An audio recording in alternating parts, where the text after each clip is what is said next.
I'm Dr. Ben Newman. This is Ask Dr. Ben. I'm a coronavirologist with a lot of years of experience working with these viruses. So I'll try to answer the burning questions of your day. Yeah. So let's see. Over here, we've got a question from Tim, which is probably too late to actually do Tim any good. I was off over Christmas, but I think it's a relevant thing. So let's get into it. Pardon. All right. So after spending 2 hours and several hours in two crowded airports, plus some two hour, that's a lot of twos, two-hour flights. What is the minimum time I should wait before taking a PCR test? Yeah.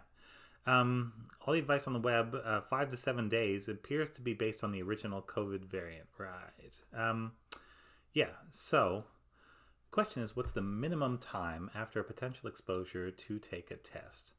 Let's see. The earliest I think I have seen the virus coming up, and again, there's going to be some cloudiness here because when there's a lot of virus around, a person may think they were infected on a certain day and may have actually been exposed a day or two before that in some way that they weren't even thinking was there. We find this stuff all the time. So, um, but I think the earliest for like a legitimate positive is about 2 days.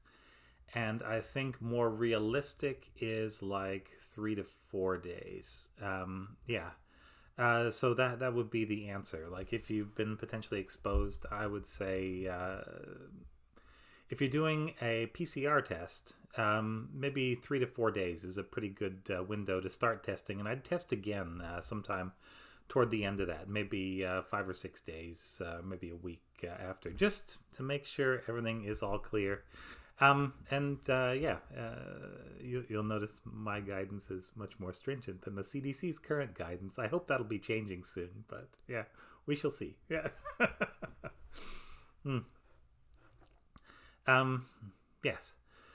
So, if you're doing an antigen test, you are probably not going to get an antigen test positive after 2 days. It could happen, but those take a lot more virus to set them off. So you're probably going to be looking at more like 4 days.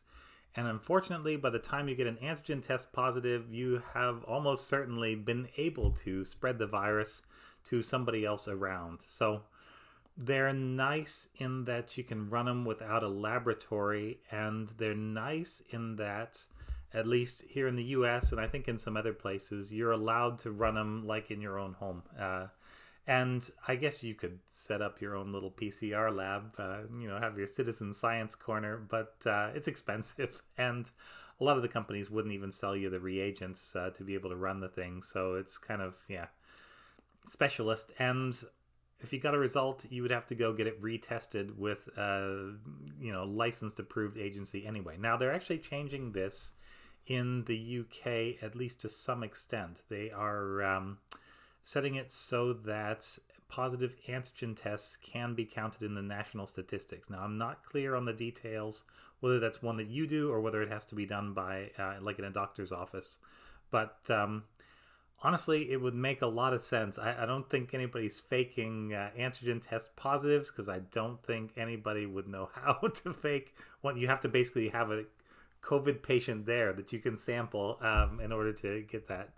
I think that's probably safe and reasonable and a good way to keep a little better tabs on what the virus is doing. And so keep that in mind. The extremely high, very rapidly rising COVID numbers we have from around the world are with only official tests done in government laboratories, and none of the unofficial take-home test numbers get in there unless a person goes to an actual testing site after they test positive and retests so that they can be counted amongst the national statistics.